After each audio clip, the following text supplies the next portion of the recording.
ಹಿನ್ನೆಲೆಯಲ್ಲಿ ನವೀಕರಿಸಬಹುದಾದ ಇಂಧನ ಮೂಲಗಳಾದ ಗಾಳಿ, ಬಿಸಿಲು, ನೀರು ಮುಂತಾದವುಗಳನ್ನು ಬಳಸಿಕೊಂಡು ಅಗಾಧ ಪ್ರಮಾಣದ ವಿದ್ಯುತ್ ಉತ್ಪಾದಿಸುವ ರಾಜ್ಯ ಕರ್ನಾಟಕವಾಗಿದೆ.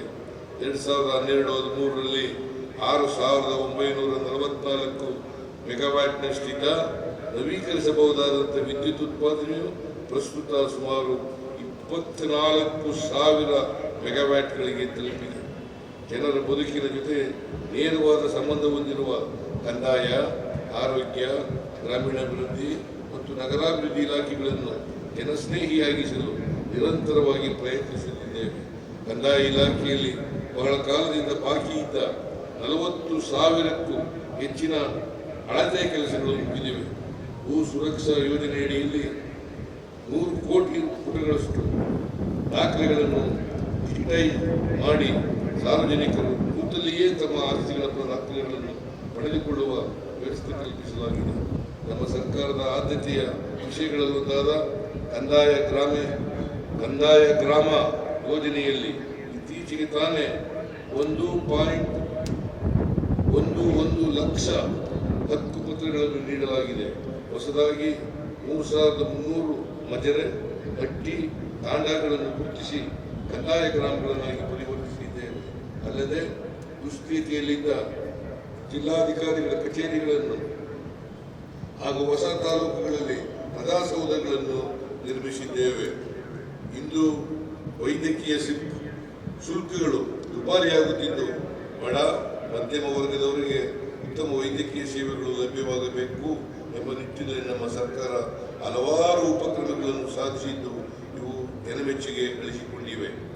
ಪಿಮ್ಸ್ ಬೆಳಗಾವಿಯ ಆವರಣದಲ್ಲಿ ಸೂಪರ್ ಸ್ಪೆಷಾಲಿಟಿ ಆಸ್ಪತ್ರೆ ನಿರ್ಮಾಣದ ಕಾಮಗಾರಿ ಪೂರ್ಣಗೊಂಡಿರುತ್ತದೆ. ಕಲಬುರಗಿಯಲ್ಲಿ 371 ಹಾಸಿಗೆ ಸಾಮರ್ಥ್ಯದ ಜಯದೇವ ಹೃದ್ರೋಗ ವಿಜ್ಞಾನ ಮತ್ತು ಸಂಶೋಧನೆ ಸಂಸ್ಥೆಯನ್ನು 304 ಕೋಟಿ ರು ವೆಚ್ಚದಲ್ಲಿ ನಿರ್ಮಿಸಲಾಗಿದೆ. ಗದಗದಲ್ಲಿ ಕ್ಯಾತ್ ಲ್ಯಾಬ್ ಸೌಲಭ್ಯದೊಂದಿಗೆ ಸೂಪರ್ ಸ್ಪೆಷಾಲಿಟಿ ಹೃದ್ರೋಗ ಘಟಕವನ್ನು ಪ್ರಾರಂಭಿಸಲಾಗಿದೆ. ಆರೋಗ್ಯ ಇಲಾಖೆಯಲ್ಲಿ ನಮ್ಮ ಸರ್ಕಾರವು ಹಲವಾರು ಹೊಸ ಕಾರ್ಯಕ್ರಮಗಳನ್ನು ಜಾರಿಗೆ ತಂದಿದೆ. ಮುಖ್ಯವಾಗಿ ಪುನೀತ್ ರಾಜ್ಕುಮಾರ್ ಹೃದಯ ಜ್ಯೋತಿ ಯೋಜನೆಯನ್ನು ರಾಜ್ಯಾದ್ಯಂತ ವಿಸ್ತರಿಸಲಾಗಿದೆ. ಕ್ಯಾನ್ಸರ್ ರೋಗಿಗಳ ಪ್ರಮಾಣ ಮತ್ತು ಚಿಕಿತ್ಸೆಯ ಹೊರೆ ಕಡಿಮೆ ಮಾಡಲು ಹಬ್ ಮತ್ತು ಸ್ಕೋಪ್ ಮಾದರಿಯಲ್ಲಿ ಜಿಲ್ಲಾ ಆಸ್ಪತ್ರೆಗಳಲ್ಲಿ ಕ್ಯಾನ್ಸರ್ ಆರೈಕೆ ಕೇಂದ್ರಗಳನ್ನು ಸ್ಥಾಪಿಸಲಾಗಿದೆ. ನಾವು ತೆಗೆದುಕೊಂಡ ಕ್ರಮಗಳಿಂದಾಗಿ 2025 ಸಾಲಿನಲ್ಲಿ ತಾಯಂದಿರ ಮರಣ ಪ್ರಮಾಣ 26% ಕಡಿಮೆಯಾಗಿದೆ. ಪ್ರಮುಖ 14 ಅಸಂಕ್ರಾಮಿಕ ರೋಗಗಳಿಗೆ ಮನೆ ಬಾಗಿಲಲ್ಲೇ ತಪಾಸಣೆ, ಚಿಕಿತ್ಸೆ ಮತ್ತು ಅನುಸರಣೆ ಸೇವೆಗಳನ್ನು ನೀಡುವ ಗೃಹ ಆರೋಗ್ಯ ಯೋಜನೆಯನ್ನು ವಿಸ್ತರಿಸಿದ್ದೇವೆ. ಆಂಬ್ಯುಲೆನ್ಸ್ ಸೇವೆಗಳನ್ನು ರಾಜ್ಯಾದ್ಯಂತ ಕೇಂದ್ರೀಯ ಕಮಾಂಡ್ ಮತ್ತು ನಿಯಂತ್ರಣ ಕೇಂದ್ರ ನಿರ್ವಹಿಸುವಂತೆ ಮಾಡಲು ತೀರ್ಮಾನಿಸಿದ್ದೇವೆ. ಸಾರ್ವಜನಿಕ ಆರೋಗ್ಯ ಕಾಪಾಡುವ ದೃಷ್ಟಿಯಲ್ಲಿ ಕಲಬೆರಕೆ ಮತ್ತು ಜನರ ಆರೋಗ್ಯಕ್ಕೆ ಹಾನಿ ಉಂಟು ಮಾಡುವ ಆಹಾರಗಳನ್ನು ವಿಶ್ಲೇಷಣೆಗೆ ಒಳಪಡಿಸಿ ಅವುಗಳನ್ನು ನಿಷೇಧಿಸುವ ಕಾರ್ಯವನ್ನು ನಿರಂತರವಾಗಿ ಮಾಡಲಾಗುತ್ತಿದೆ. ನಮ್ಮ ಸರ್ಕಾರವು ರಸ್ತೆಗಳ ಅಭಿವೃದ್ಧಿಗೆ ಹೆಚ್ಚು ಆದ್ಯತೆಯನ್ನು ನೀಡುತ್ತಿದ್ದೇವೆ. ಇದುವರೆಗೆ ಗ್ರಾಮೀಣಾಭಿವೃದ್ಧಿ ಮತ್ತು ಲೋಕೋಪಯೋಗಿ ಇಲಾಖೆಯ ವತಿಯಿಂದ 12,000 ಕಿಲೋಮೀಟರ್ಗಳ ರಸ್ತೆಗಳನ್ನು ಕಳೆದ 2 ವರ್ಷಗಳಲ್ಲಿ ಅಭಿವೃದ್ಧಿ ಮತ್ತು ನವೀಕರಣ ಮಾಡಿದ್ದೇವೆ. ಈ ವರ್ಷದ ಬಜೆಟ್ನಲ್ಲಿ ಆಡಳಿತ ಇಲಾಖೆಗಳ ವತಿಯಿಂದ ರಸ್ತೆಗಳ ಅಭಿವೃದ್ಧಿಗೆ ಅನುದಾನಗಳನ್ನು ಒದಗಿಸುವುದಲ್ಲದೆ ರಸ್ತೆ, ಸೇತುವೆ ಮುಂತಾದ ಮೂಲಸೌಕರ್ಯಗಳ ಅಭಿವೃದ್ಧಿಗಾಗಿ ಮುಖ್ಯಮಂತ್ರಿ ಮೂಲಸೌಕರ್ಯ ಅಭಿವೃದ್ಧಿ ಕಾರ್ಯಕ್ರಮ ಯೋಜನೆಯನ್ನು ಪ್ರಾರಂಭಿಸಿ ಈ ವರ್ಷ 8,000 ಕೋಟಿ ರೂಗಳನ್ನು ನೀಡುತ್ತಿದ್ದೇವೆ.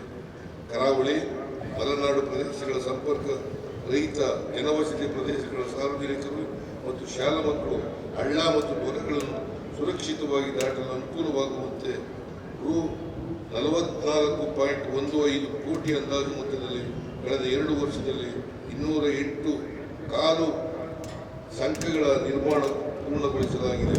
2025-26ನೇ ಸಾಲಿನಲ್ಲಿ 184 ಕಾಲು ಸಂಖ್ಯೆಗಳ ನಿರ್ಮಾಣದ ಕ್ರಿಯಾ ಯೋಜನೆಗಳಿಗೆ 31 ಕೋಟಿ ರು ಮೊತ್ತದಲ್ಲಿ ಅನುಮೋದನೆ ನೀಡಲಾಗಿದೆ. ಉದ್ಯೋಗ ಸೃಜನೆಯ ದೃಷ್ಟಿಯಿಂದ ನಮ್ಮ ಸರ್ಕಾರ ಪೂರಕ ಉಪಕ್ರಮಗಳನ್ನು ಕೈಗೊಂಡಿದೆ.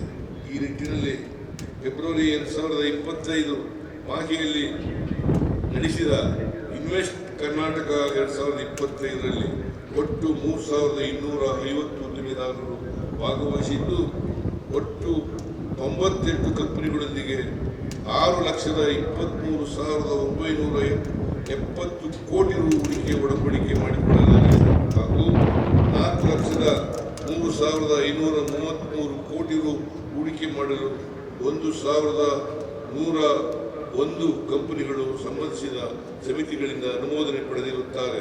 ಇವುಗಳಿಂದ ಅಂದಾಜು 6 ಲಕ್ಷಕ್ಕೂ ಹೆಚ್ಚಿನ ಉದ್ಯೋಗಗಳು ಸೃಜನೆಯಾಗುವ ನಿರೀಕ್ಷೆ ಇದೆ.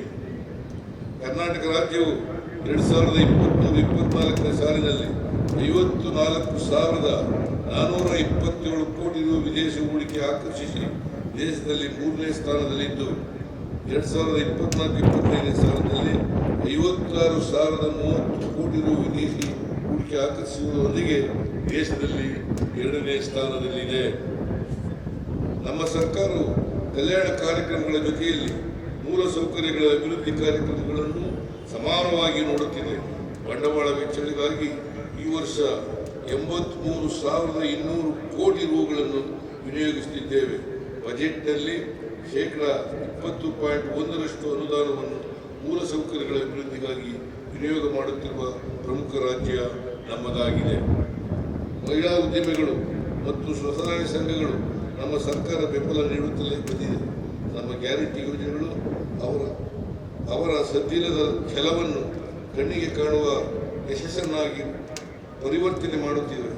ನಾವು ಕ್ರೀಡೆ, ಕಲೆ ಮತ್ತು ವಿಜ್ಞಾನದಲ್ಲಿ ಸಾಧಕರನ್ನು ಗುರುತಿಸುತ್ತಿದ್ದೇವೆ. ಪ್ರತಿಯೊಂದು ರೀತಿಯ ಪ್ರತಿಭೆಗೂ ಅದಕ್ಕೆ ಅರ್ಹವಾದ ಗೌರವ ಸಿಗುವಂತೆ ಮಾಡುತ್ತಿದ್ದೇವೆ. ರೈತನ ಮಗ ವಿಜ್ಞಾನಿಯಾಗಬೇಕು, ನೇಕಾರನ ಮಗಳು ಉದ್ಯಮಿಯಾಗಬೇಕು ಮತ್ತು ಪ್ರತಿಯೊಂದು ಮಗುವಿಗೂ ತನ್ನ ಭವಿಷ್ಯ ತನ್ನ ಕೈಯಲ್ಲಿದೆ ಎಂಬ ಭಾವನೆ ಮೂಡುವಂತಹ ವಾತಾವರಣ ನಿರ್ಮಿಸುವ ನಿಟ್ಟಿನಲ್ಲಿ ಶ್ರಮಿಸಬೇಕಾಗಿದೆ. ಅಭಿವೃದ್ಧಿಯ ಉತ್ತುಂಗ ತಲುಪಿ ಸಮಾಜಕ್ಕೆ ಮರಳಿ ಕೊಡುಗೆ ನೀಡುವುದೇ ಅತ್ಯುನ್ನತ ಸ್ವಾತಂತ್ರ್ಯ. ಕರ್ನಾಟಕ ರಾಜ್ಯ ಈಗಾಗಲೇ ಭಾರತದ IT ರಾಜಧಾನಿಯಾಗಿದೆ ಮತ್ತು ಈಗ ನಾವು ಜಗತ್ತಿನ ನಾವೀನ್ಯತಾ ರಾಜಧಾನಿಯಾಗುವಂತ ಹೆಜ್ಜೆ ಇರಿಸಿದ್ದೇವೆ. ನಾವು ಕ್ವಾಂಟಮ್ ತಂತ್ರಜ್ಞಾನ, ಕೃತಕ ಬುದ್ಧಿಮತ್ತೆ, ನವೀಕರಿಸಬಹುದಾದ ಇಂಧನ ಮತ್ತು ಜೈವಿಕ ತಂತ್ರಜ್ಞಾನದಲ್ಲಿ ಮುಂಚೂಣಿಯಲ್ಲಿದ್ದೇವೆ. ದೇಶದ ಮೊದಲ ಕ್ವಾಂಟಮ್ ಕಂಪ್ಯೂಟರ್ ಕರ್ನಾಟಕದಲ್ಲಿದೆ. ನಮ್ಮ ಕರ್ನಾಟಕ ಕ್ವಾಂಟಮ್ ಮಿಷನ್ ವಿಜ್ಞಾನದ ಭವಿಷ್ಯವನ್ನು ರೂಪಿಸಲಿದೆ. ನಾವು ಕೇವಲ ಉದ್ಯೋಗಗಳನ್ನು ಸೃಷ್ಟಿಸುತ್ತಿಲ್ಲ, ಜನರ ಜೀವನವನ್ನು ಬದಲಾಯಿಸುವಂತಹ ಆಲೋಚನೆಗಳು, ಆವಿಷ್ಕಾರಗಳು ಮತ್ತು ಹೊಸತನಗಳನ್ನು ಸೃಷ್ಟಿಸುತ್ತಿದ್ದೇವೆ. ನಮ್ಮ ಈ ಆಲೋಚನೆಗಳು ಗಡಿಯಾಚೆಗೂ ತಲುಪಿವೆ.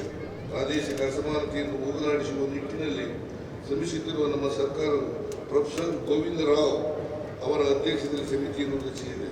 ಈ ಸಮಿತಿಯು ವರದಿಯನ್ನು ನೀಡಿದ ಕೂಡಲೇ ಅದನ್ನು ಅನುಷ್ಠಾನ ಮಾಡಲು ಪ್ರಾಮಾಣಿಕ ಪ್ರಯತ್ನ ಮಾಡುತ್ತೇವೆ. ನಾವೆಲ್ಲರೂ ಗಮನಿಸಿರುವ ಹಾಗೆ ನಮ್ಮ ಹೊಸ ತಲೆಮಾರು ಮೊಬೈಲ್ ಫೋನು, ಇಂಟರ್ನೆಟ್ ಮುಂತಾದವುಗಳ ಭರಾಟೆಯಲ್ಲಿ ವಿಪರೀತ ತಲ್ಲಣಗಳನ್ನು ಎದುರಿಸುತ್ತಿದೆ. ಖಿನ್ನತೆ, ಆತಂಕ, ವಿನಾಕಾರಣ ಸಿಟ್ಟು, ದ್ವೇಷ ಮುಂತಾದ ಭಾವನೆಗಳಲ್ಲಿ ಸಿಲುಕಿ ಸಂಕಷ್ಟ ಪಡುತ್ತಿದೆ. ಈ ಸಾಮಾಜಿಕ ಸಮಸ್ಯೆಯನ್ನು ಹೋಗಲಾಡಿಸಲು ನಾವೆಲ್ಲರೂ ಸೇರಿ ಹೊಸ ದಾರಿಗಳನ್ನು ಹುಡುಕಿಕೊಳ್ಳಬೇಕಾಗಿದೆ.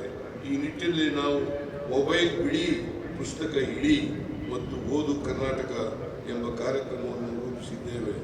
ಕರ್ನಾಟಕವನ್ನು ನಕ್ಸಲ್ ಮುಕ್ತ ರಾಜ್ಯವೆಂದು ಘೋಷಿಸಿದ್ದೇವೆ. ಹಾಗೆಯೇ ನಾವೆಲ್ಲರೂ ನಮ್ಮ ಹೆಮ್ಮೆಯ ರಾಜ್ಯವನ್ನು ಡ್ರಗ್ಸ್ ಮುಕ್ತ ರಾಜ್ಯವನ್ನಾಗಿ ಘೋಷಿಸಬೇಕಾಗಿದೆ. ಈ ಹೋರಾಟದಲ್ಲಿ ಪ್ರತಿ ಪ್ರಜೆಯೂ ಯೋಧರಂತೆ ಕೆಲಸ ಮಾಡಬೇಕಾಗಿದೆ. ಸರ್ಕಾರವು ಈಗಾಗಲೇ ಈ ವಿಚಾರದಲ್ಲಿ ಸಕಲ ಆಯಾಮಗಳಲ್ಲಿ ಕೆಲಸ ಮಾಡುತ್ತಿದೆ. ಒಕ್ಕೂಟ ಸರ್ಕಾರವು ತೆರಿಗೆ ಮುಂತಾದ ಸಂಪನ್ಮೂಲಗಳನ್ನು ಹಂಚುವಾಗ ನಿಷ್ಪಕ್ಷಪಾತದ ಧೋರಣೆ ಅನುಸರಿಸುತ್ತಿಲ್ಲ. IT, ED, CBI ಮತ್ತು ಕೆಲವು ಸಂವಿಧಾನಿಕ ಸಂಸ್ಥೆಗಳು ಪ್ರಜಾಪ್ರಭುತ್ವದ ಹಾಗೂ ಸಂವಿಧಾನದ ನೈಜ ಮೌಲ್ಯಗಳ ಕುರಿತಾಗಿ ಕಾರ್ಯನಿರ್ವಹಿಸುತ್ತಿಲ್ಲ ಎಂಬ ಆಕ್ರೋಶವು ವಿವಿಧ ವೇದಿಕೆಗಳಿಂದ ವ್ಯಕ್ತವಾಗಿದ್ದಿದೆ. ಈ ಕುರಿತು ಜವಾಬ್ದಾರಿ ನಾಗರಿಕರೆಲ್ಲ ಧ್ವನಿ ಎತ್ತಬೇಕಾಗಿದೆ. ಕರ್ನಾಟಕವನ್ನು ಸರ್ವ ಜನಾಂಗದ ಶಾಂತಿಯ ತೋಟವನ್ನಾಗಿಯೇ ಉಳಿಸಿಕೊಳ್ಳುವುದು ನಮ್ಮೆಲ್ಲರ ಜವಾಬ್ದಾರಿಯಾಗಿದೆ. ಸಾಮರಸ್ಯದಿಂದ ಕೂಡಿದ ಸಮೃದ್ಧ ಕರ್ನಾಟಕವನ್ನು ನಿರ್ಮಾಣ ಮಾಡುವುದರ ಮೂಲಕ ಪ್ರಸಕ್ತ ಭಾರತವನ್ನು ಕಟ್ಟೋಣ. ಸ್ವಾತಂತ್ರ್ಯ, ಸಂವಿಧಾನ ಹಾಗೂ ನೈಜ ಪ್ರಜಾಪ್ರಭುತ್ವದ ಮೌಲ್ಯಗಳನ್ನು ಜೀವಕ್ಕಿಂತ ಮಿಗಿಲು ಎಂದು ಭಾವಿಸೋಣ. ಸಾಮಾಜಿಕ, ಆರ್ಥಿಕ, ರಾಜಕೀಯ ಸ್ವಾತಂತ್ರ್ಯ ಹಾಗೂ ನ್ಯಾಯಗಳನ್ನು ನಿರಂತರವಾಗಿ ರಕ್ಷಿಸಿಕೊಳ್ಳುವ ಪ್ರತಿಜ್ಞೆ ಮಾಡಿ ಈ ಸ್ವಾತಂತ್ರ್ಯೋತ್ಸವವನ್ನು ಅರ್ಥಪೂರ್ಣಗೊಳಿಸೋಣ. ಜೈ ಹಿಂದ್, ಜೈ ಕರ್ನಾಟಕ, ಜೈ ಸಂವಿಧಾನ. ದೇಶದ